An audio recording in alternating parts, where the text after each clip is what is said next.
sudah berulang kali terjadi, bahkan ratusan tahun yang lalu, itu yakni kerajaan Majapahit atau Imperium Majapahit. Wabah sudah pernah terjadi.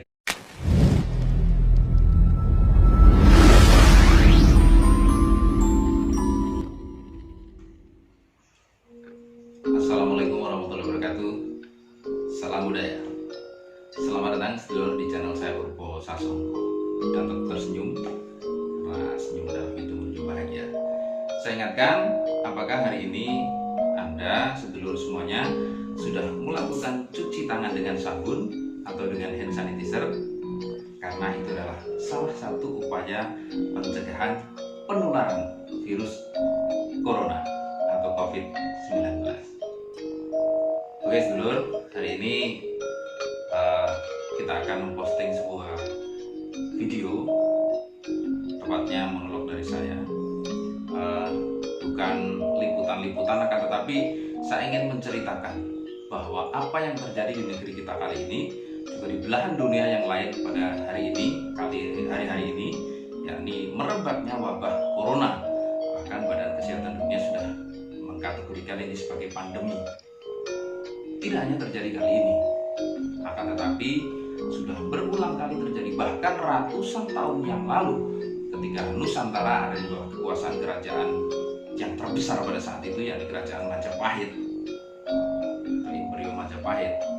Wabah sudah pernah terjadi.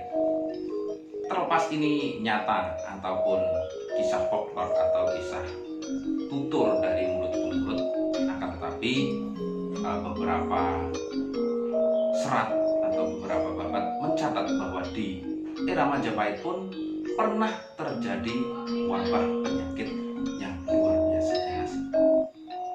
Salah satunya adalah ketika Prabu Brawijaya, demikian dikisahkan, berkuasa bertahta sebagai Raja Agung di kerajaan Majapahit.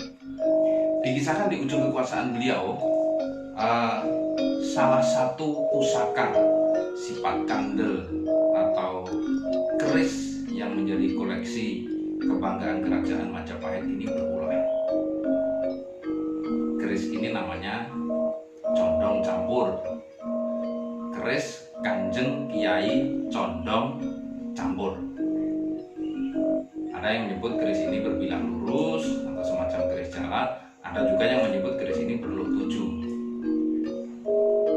Terlepas dari segala kontroversi tentang bentuk bilahnya, saya akan menyampaikan sebuah kisah yang mana wabah penyakit yang luar biasa dahsyat melanda kerajaan Majapahit pada waktu ujung kekuasaan Prabu Brawijaya. Sekali lagi, ini adalah sebuah kisah. Pada saat itu, keris pusaka Kanjeng Kiai Condong Campur adalah pusaka kebanggaan lambang kebesaran kerajaan Majapahit. Nah, terbetik dalam hati Prabu Brawijaya pada waktu itu untuk membuat satu keris juga, yang mana juga akan dijadikan lambang kebesaran kerajaan Majapahit.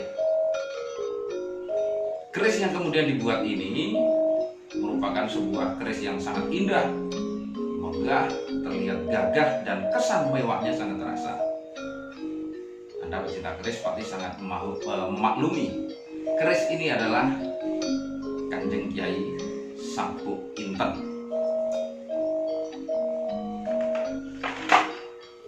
Saya punya koleksi keris Kiai Sabuk Inten.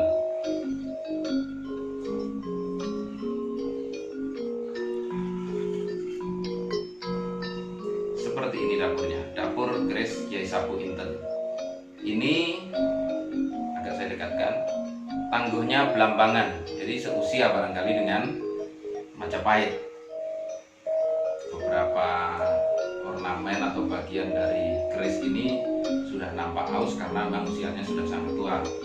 Alhamdulillah saya bisa merawatnya, mendapat kesempatan untuk memiliki keris Kiai Sabuk Inten. Seperti ini penampakannya. Saya tunjukkan. Nah, saya lanjut ceritanya. Ketika kemudian Sang Prabu Brawijaya sudah memiliki keris Kanjeng Kiai Sapu Inten, perhatian beliau terculah pada keberadaan keris ini, keris Sapu Inten, karena memang pada saat itu konon menjadi sebuah busana yang luar biasa mewah, luar biasa indah, dan luar biasa mengagumkan. Kita juga tahu kan bahwa di antara keris-keris yang disimpan dalam satu ruangan, terkadang ketika energinya berbeda itu menimbulkan pergesekan. Ketika waktu itu dikisahkan bahwa keris Kanjeng Kiai Condong Campur ini rodok gelo. Ada semacam merasa tidak suka, kurang puas bahwa keberadaannya sebagai satu-satunya keris piandel, keris kebanggaan Kerajaan Majapahit mendapat saingan baru. Bahasa kasarnya semacam itu, mendapat saingan baru, yakni keris Kanjeng Kiai Sapu Inten. Karena hal tersebut, karena didorong oleh rasa iri atau perasaan tidak suka, tidak puas Kanjeng Kiai Condong Campur terhadap keputusan Prabu Brawijaya untuk mengoleksi Kanjeng Kiai Sapu Inten, tiap malam keris pusaka Kanjeng Kiai Condong Campur ini keluar dari gedong pusaka. Gedong pusaka itu sebuah ruangan, sebuah bangunan yang digunakan untuk menyimpan pusaka-pusaka kerajaan. Keluar dari sarungnya, dari warangkanya, naik ke angkasa. Nah, naiknya keris Kanjeng Kiai Condong Campur ke angkasa ini rupanya tidak sekedar ungkapan rasa tidak puas, akan tetapi rasa tidak puas tersebut dilampiaskan dengan menyebarkan wabah penyakit ke seluruh penjuru Kerajaan Majapahit, utamanya di areal Kota Raja Majapahit. Wabah penyakit tersebut melanda dan sempat membuat kebingungan Prabu Brawijaya, bahkan juga seluruh isi kerajaan. Karena namanya wabah, orang dulu menyebutnya pagebluk. Pagebluk itu ya pandemi. Pagebluk itu pandemi atau wabah. Kalau sudah disebut pagebluk Mayangkara, itu adalah sebuah wabah penyakit yang luar biasa. Contoh yang paling mudah barangkali seperti corona yang lagi melanda dunia saat ini. Seperti itulah barangkali ungkapan ketidakpuasan Kanjeng Kiai Condong Campur pada waktu itu. Menyadari bahwa Kanjeng Kiai Condong Campur melakukan hal yang tidak terduga karena didorong rasa tidak puas akan keberadaan keris Kiai Sapu Inten pun seolah mendapat tantangan, seolah mendapat kepercayaan bahwa dia harus bisa memadamkan hal ini. Keluarlah Kanjeng Kiai Sapu Inten ini tadi dari warangkanya, kemudian mengejar keberadaan Kiai Condong Campur ke angkasa. Kedua keris pusaka kebanggaan Kerajaan Majapahit ini bertarung di angkasa, ya, bertarung, dan kenyataannya Kiai Sapu Inten masih kalah sakti pada waktu itu sesuai dengan kisah dengan keris Kiai Condong Campur. Bahkan kembang kacangnya ini ya,